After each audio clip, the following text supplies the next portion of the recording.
Hello friends, আমি নূপুর দাস, মোর্চমণি নিবাসী। আমার বাবার নাম নেপালচন্দ্র দাস। আমরা 4 ভাই বোন, রীনা দাস, প্রাণবন্ধু দাস, নূপুর দাস, নিবেদিতা দাস। রীনা দাস স্কুল মিস্ট্রেস, স্কুলে চাকরি করে, সায়েন্স টিচার। প্রাণবন্ধু দাস টেলিকমে, রেলওয়েতে চাকরি করে। ওর মিসেস সরকারি স্কুলের কেরানি। নিবেদিতা দাস আমার ছোটো বোন, উনি জুনিয়র ইঞ্জিনিয়ার। ওর স্বামী সার্ভেয়ার পিডব্লিউডির। আর আমি মানুষের বাড়ি বাড়ি গিয়ে পার্লারের কাজ করি, টুকটাক এই জীবিকা নির্বাহ করি। অ্যাকচুয়ালি আমি একটা বিষয় নিয়ে সবার সামনে বলতে চাই। আমি নূপুর দাস, আমার বিয়ে হয়েছিল বামুটিয়া। এরপর আমি আমার হাজব্যান্ডের সঙ্গে মতবিরোধ, বিভিন্ন কারণবশত আমি হাজব্যান্ড থেকে সেপারেশন। 2007 থেকে আমি হাজব্যান্ডের সাথে সেপারেট। এরপর আমি আমার মার সাথে, বিউটি রানী দাস আমার মা পিডব্লিউডিতে সার্ভিস করতো, গ্রুপ ডিতে। আমি মার সাথে মার বাড়িতে থাকি। আমার একটা মেয়ে আছে ছোট, দেবাদ্রিতা দে। ও এখন, যখন আমি স্বামীর বাড়িতে এসেছিলাম তখন সে 4-4.5 বছরের ছিল। এখন সে 22 বছরের হয়েছে। এনআইটি আগরতলা কম্পিউটার সায়েন্স পড়ছে। এর মধ্যে 2007 থেকে আমি মার সাথে থাকা শুরু করলাম। এরপর মা 2019-এ মারা যান। এরপর আমি, আমার মেয়ে আর আমি একা। আমার ভাইয়ের বউ, ভাইয়ের বাচ্চা, ওরা এক বাড়িতেই থাকে আলাদা। আমি আর আমার মেয়ে, মা যে ঘরে থাকতো মারা গেছে, ওই ঘরেই মার সাথে থাকি, ওই ঘরেই থাকছি। মা মারা যাওয়ার পরই ভাইয়ের বউয়ের অত্যাচারের মাত্রা এত বেড়ে গেল, যেগুলি মা থাকতে করতে পারছিল না। মানে সামনাসামনি, ভিতর তো অনেক ষড়যন্ত্র করতো, আমাকে বাড়ির থেকে বের করার জন্য অনেক প্রচেষ্টাই করতো, কিন্তু আমার মার জন্যে পারতো না। এবার আমার মা মারা গেল, ওদের সুযোগ বেড়ে গেল। আমি অসহায়, একা, স্বামীহীন, মাহীন। এবার আমার উপর অত্যাচার শুরু হয়ে গেল। আমার ঘরে ঢুকে, আমি যেই ঘরে আমার মার সাথে থাকি, 2টা রুম, অত্যাচার করে, মারধর করে, একটা রুম দখল করে তালা দিয়ে দিল। এরপর আমি তো কিছুই বুঝতে পারছি না। সত্যি কথা, আমার মা তো আমাকে খাওয়াতো, পড়াতো, মার উপর আমি ডিপেন্ডেন্ট ছিলাম। তো আমি তো বুঝতে পারছি না ওরা কি করছে। আমি তো মানে ব্রেন আমার কাজই করতেছিল না যে ওরা আমার সঙ্গে অত্যাচার করছে বাড়ি থেকে বের করার জন্য। আমি এটা পরে সময়ের সাথে সাথে বুঝেছি। যাক হলো।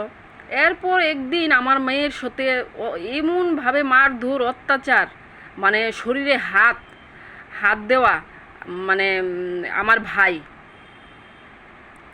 এরপর পাড়া প্রতিবেশী সবাই মিলে ওই দিন, ঘটনাটা হয়েছিল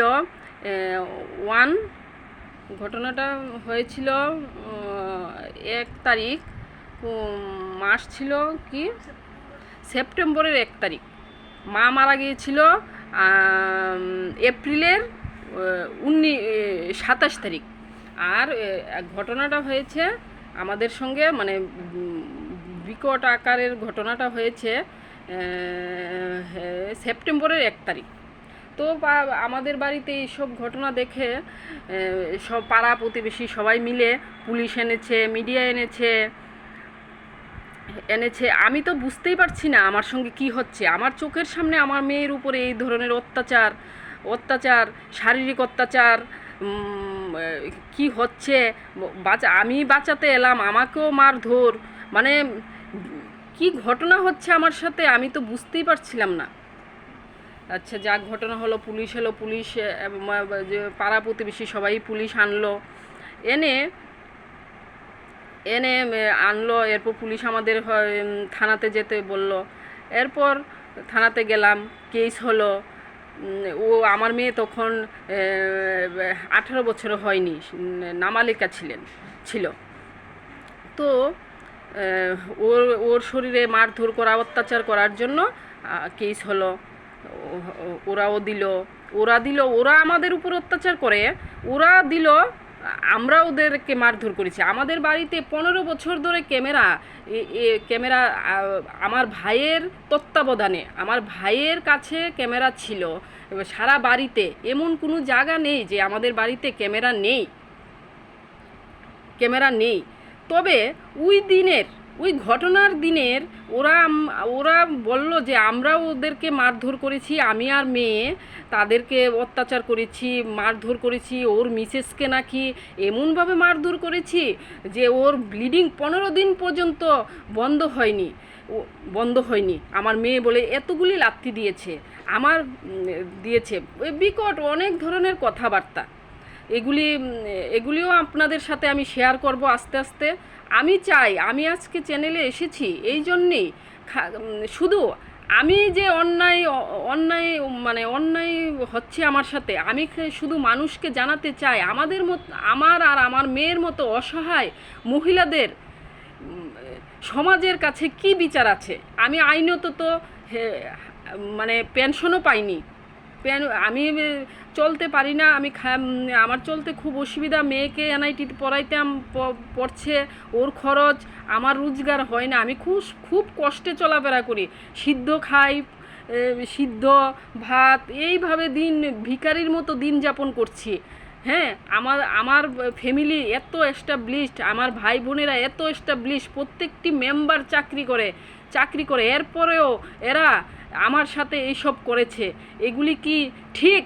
আমি সমাজের কাছে এই কথাই তুলে ধরতে চাই যে আমার মতো অসহায় মহিলারা সমাজের কাছে কি বিচার পেতে পারে।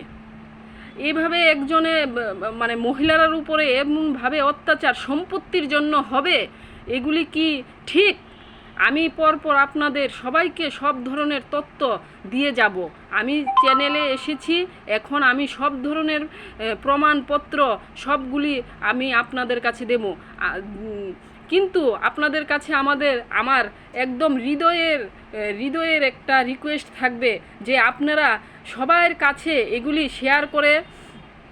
শেয়ার করে পৌঁছে দেন, যে অবলা নারীরা কিভাবে স্ট্রাগল করছে। এদের জন্য সমাজ কি করতে পারে? সমাজ কিছুই করতে পারলো না। সমাজের কাছে আমার এই প্রশ্ন যে সমাজের ভিতরে অন্যায় অবিচারের কি বিচার আছে, এগুলি মানুষের কাছে পৌঁছে দিয়ে শেয়ার করে আমাকে একটু আশীর্বাদ করুন। আমি চাই, আমার সঙ্গে যা হয়েছে কোনো নারীর সাথে যাতে ভবিষ্যতে কোনো ধরনের কিছু না হয়। আমি সমাজের কাছে দৃষ্টান্ত হতে চাই যে আমার থেকে যদি কেউই অনুপ্রেরণা পায়, তার জন্যে আমি নিজেকে সাকসেস মনে করব, আনসাকসেস হয়েও সাকসেস মনে করব। আজকের মতো এখানেই শেষ করছি। নমস্কার। আমি কালকে আবার আসবো কিছু তথ্য নিয়ে। নমস্কার।